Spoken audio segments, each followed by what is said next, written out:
In the month of October last year, while on a visit to my hometown, I noticed this dwarf jade in the garden that looked like it needed some urgent attention. It was being grown in the style of a slanted bonsai tree and had completely bent down under its own weight. The dwarf jade, scientifically known as the Portulacaria Afra and commonly as the elephant bush, is actually not a jade at all. It belongs to a separate genus within the same family. Native to South Africa, this resilient succulent thrives in hot and arid climates. Its thick trunk and small rounded leaves makes it a popular choice among bonsai growers.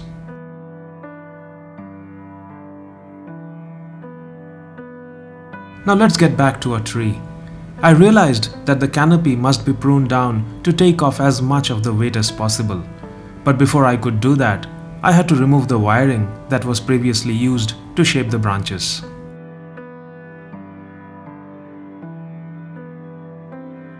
I also realized that the tree would now take a different shape and appearance compared to what was envisioned earlier.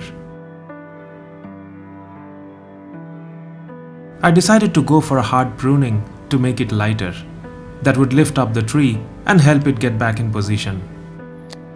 It would also help grow and hopefully thicken its trunk so that it can withstand any increase in weight when the canopy grows back in the future.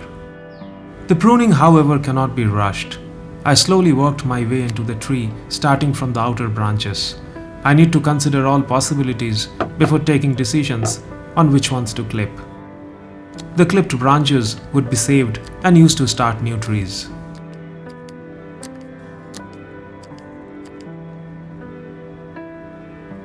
A lot of people I know are quite apprehensive about pruning their elephant bush trees.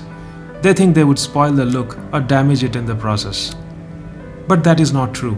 In most cases, a good pruning would promote new growth, improve the overall health of the tree, and help achieve a much better shape and visual in the longer run.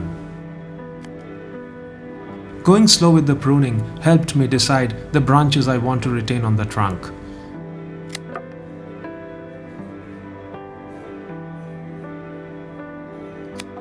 I was mostly aiming for an alternate branching pattern which I felt would look good when the leaves grew back and were shaped to form pads on each of the branches.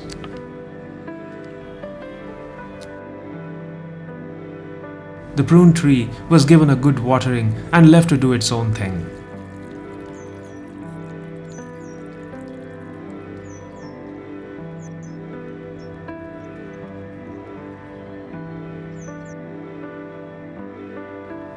I went back to the tree again in January this year during another visit, and this is how it looked. My mother had been taking care of the tree in my absence. As you can tell, it has moved up a bit more while retaining the slanted position.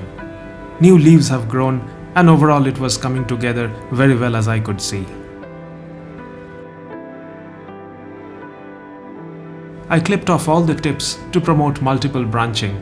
This is a trick commonly used to create bushy pads and canopies in a Portulacaria Afra bonsai tree.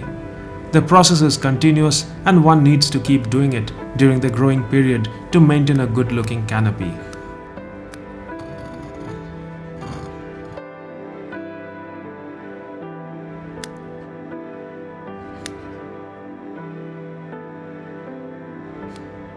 The tree will be allowed to grow out for now, and I will have an update when I visit again in October this year. Thanks for watching and see you in the next one.